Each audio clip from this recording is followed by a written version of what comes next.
हर रोज एक नई कहानी देखने के लिए चैनल को सब्सक्राइब करें और बेल आइकन दबाना ना भूलें।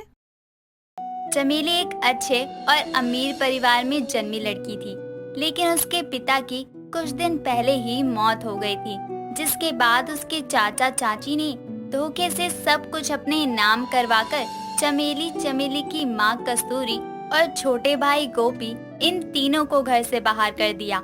जिसके बाद अब चमेली की माँ मजदूरी करती और चमेली एक छोटा सा ढाबा चला रही थी और उसका भाई गोपी दिन में पढ़ाई करता और रात में बहन के साथ ढाबा संभालता। चमेली को खाना बनाना बहुत पसंद था, इसलिए वो अपने ढाबे पर अलग अलग तरह का खाना बनाती थी। एक दिन चमेली के ढाबे पर एक आदमी आता है जिसका नाम राहुल होता है और वो उससे कहता है, मैडम मुझे एक दाल और 2 नान चाहिए। जी अभी आया आपका खाना। इतना कहकर चमेली राहुल के लिए दाल और 2 नान लेकर आती है और खाना देकर वो बाकी लोगों से भी ऑर्डर लेने लगती है। तभी पीछे से राहुल चमेली को आवाज देकर कहता है, मैडम क्या आपके पास दाल मखनी है? सर बात ये है कि मुझे दाल मखनी बनानी नहीं आती, इसीलिए हमारे पास नहीं है और उसका सामान भी काफी महंगा होगा, इसीलिए हम बनाते भी नहीं है, गरीब है ना। अरे किसने कहा उसे बनाने में ज्यादा सामान या ज्यादा पैसे लगते हैं? लाओ मुझे एक मक्खन ला कर दो, मैं बताता हूँ कैसे बनती है सस्ती और मजेदार दाल मखनी। अब चमेली राहुल को एक मक्खन लाकर दे देती है और राहुल वो मक्खन निकालकर गर्म दाल में डाल देता है और चमेली को चखने के लिए कहता है। चमेली दाल मखनी खाकर कहती है, ओ माय गॉड, ये तो बहुत टेस्टी है। मैंने आज से पहले इतनी अच्छी दाल मखनी कभी नहीं खाई। क्या मतलब कभी नहीं खाई? तुम एक ढाबा चला रही हो और तुम्हें यही नहीं पता कि दाल मखनी क्या होता है? बड़ी अजीब बात है। अब चमेली कुछ नहीं कहती और अपना काम करने लग जाती है। राहुल भी खाना खाकर पैसे देकर वहाँ से चला जाता है। अब रात के खाने में चमेली दाल मखनी बनाने की कोशिश करती है। पहले वो अच्छे से दाल बना लेती है, उसके बाद गरम दाल में मक्खन डाल देती है। शाम को उसकी माँ काम से वापस आती है और चमेली उसके लिए खाना लगाती है। दाल मखनी खाकर उसकी माँ बहुत खुश होती है और अपनी बेटी से कहती है, अरे वाह चमेली, तूने तो बहुत अच्छी दाल मखनी बनाई है बेटी। आपको अच्छी लगी माँ? आज ही मैंने किसी भले इंसान से सीखी है। कल से मैं ढाबे पर दाल मखनी बेचा करूँगी। ठीक है बेटी, जो तुझे सही लगे कर। इतना कहकर सभी खाना खाते हैं।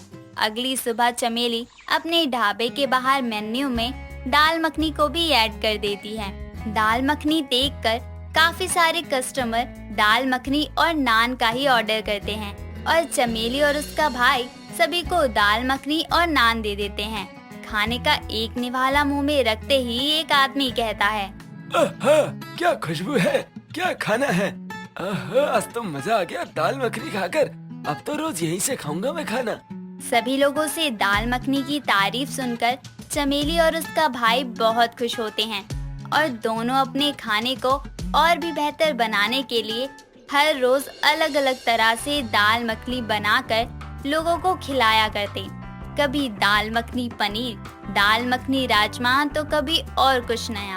और ये सब खाकर उनके यहाँ आने वाले लोग भी काफी खुश होते हैं और धीरे धीरे चमेली की दाल मखनी पूरे शहर में मशहूर हो गई थी। एक दिन एक बड़ी सी गाड़ी से एक अमीर औरत कोयल उतरती है और वो चमेली के ढाबे पर जाती है और उससे कहती है, हेलो, मेरा नाम कोयल है।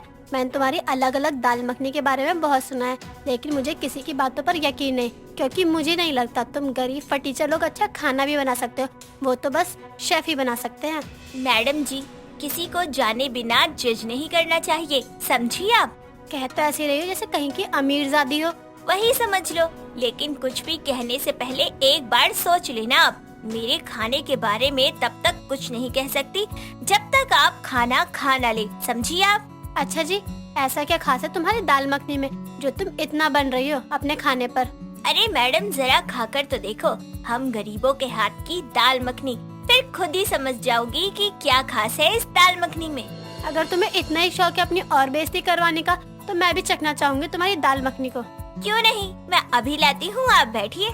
इतना कहकर चमेली कोयल के लिए दाल मखनी लेकर आती है कोयल अब खाना शुरू करती है और एक बार जब वो खाती है तो खाती ही रह जाती है। यानी कि कोयल को चमेली के हाथ की दाल मखनी बहुत ज्यादा पसंद आती है और वो उससे कहती है, मैंने आज तक इतनी अच्छी और मजेदार दाल मखनी कहीं नहीं खाई, यहाँ तक बड़े बड़े होटल्स में भी नहीं। मैंने तो आपको पहले ही कहा था कि बिना कुछ जाने किसी को भी जज मत कीजिए। हाँ, आपने ठीक कहा, मुझे माफ कर देना। मैंने आपको और आपके दाल मखनी के बारे में न जाने क्या क्या कह दिया। मैं हमेशा यही सोचती रही कि अमीर लोग ही अच्छा खाना बना और खा सकते हैं, पर आज आपकी ये दाल मखनी खाकर मुझे मालूम हुआ कि गरीब की दाल मखनी अमीर के खाने से काफी ज्यादा अच्छी हो सकती है। जी, ये बात तो आपने सही कही।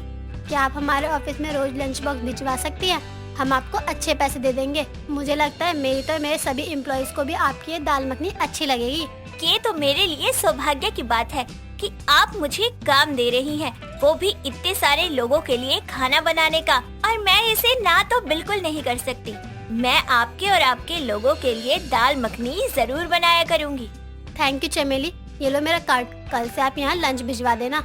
हाँ जी जरूर। इतना कहकर कोयल वहाँ से चली जाती है और चमेली अगले ही दिन से कोयल और उसके साथ काम कर रहे सभी लोगों के लिए अलग अलग दाल मखनी और हर तरह का खाना बनाकर भेज दिया करती थी। और कोयल के ऑफिस के सभी लोगों को भी चमेली के हाथ का खाना काफी पसंद आता था। एक दिन कोयल के ऑफिस में एक मीटिंग होती है जहाँ पर कुछ बाहरी लोग भी आए हुए होते हैं और कोयल उन सब के लिए भी लंच चमेली के यहाँ से ही मंगवाती है और लंच खाकर सभी लोग बहुत खुश हो जाते हैं। अब वो सब भी अपने लिए खाना चमेली के पास से ही मंगवाने लगे थे, लेकिन चमेली की ये तरक्की ज्यादा दिन तक नहीं टिक सकी, क्योंकि जब उसकी चाची को ये बात मालूम हुई कि चमेली उनके घर से निकल जाने के बाद भी खूब नाम कमा रही है, तो उसकी चाची फूलमती कहती है, ये चमेली इतने नाम वाली कैसे हो गई? लगता है अब एक बार फिर इसे रोड पर लाना पड़ेगा, जैसे इसके बाप के मरने के बाद किया था। इतना कहकर एक दिन चमेली की चाची फूलमती चमेली और उसकी माँ से मिलने घर आती है और अपना ड्रामा करते हुए कहती है, भाभी मुझे माफ कर दो, हमने आपके और आपके बच्चे के साथ ठीक नहीं किया। मैं आपकी दोषी हूँ, आप मुझे जो सजा देना चाहती है आप दे सकती हो।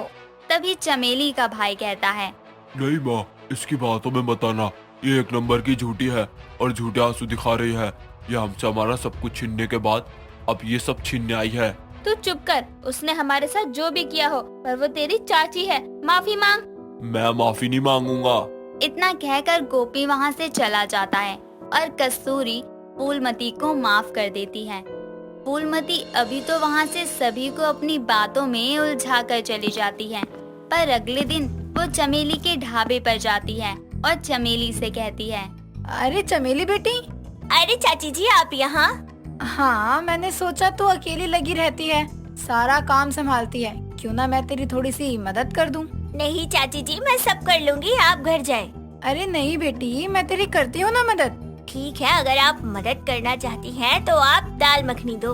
इतना कहकर फूलमती अब दाल में मक्खन डालने जाती है और वो अपने पास से एक छिपकली निकालकर बस दाल मखनी में डालने ही वाली होती है कि तभी चमेली उसे देख लेती है और फूलमती को चमेली और उसका भाई वहाँ से जाने के लिए कहते हैं और वो चुपचाप मुंह बनाकर वहाँ से चली जाती है। दोस्तों, अगर आपको ये कहानी पसंद आई तो इसे लाइक करें, शेयर करें और कमेंट करके बताएं कि कहानी में आपको सबसे अच्छा क्या लगा।